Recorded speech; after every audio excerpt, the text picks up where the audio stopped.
اینم درخت عناب، میوه آجیل دارو. یه درخت فوق العاده کم توقع و پربار.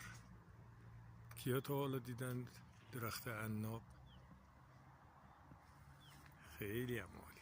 الان وقتشه، میوه های خوشمزه‌اش الان. می‌بینی کف دست من دونه های درشت عناب، ترد و خوشمزه. البته اگه توی یخچال بگذارید بعد مصرف کنید خیلی عالیه، خوشمزه است.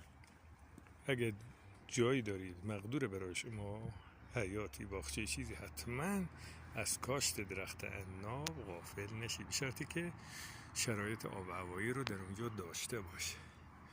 تقریبا در مناطق کویری و گرم و خشک این درخت مقاومه و رشد میکنه. ولی یه رقم دیگه هم اومده مثل عناب اوکراینی، ولی اون هیچ وقت به این عناب خودمون نمیرسه.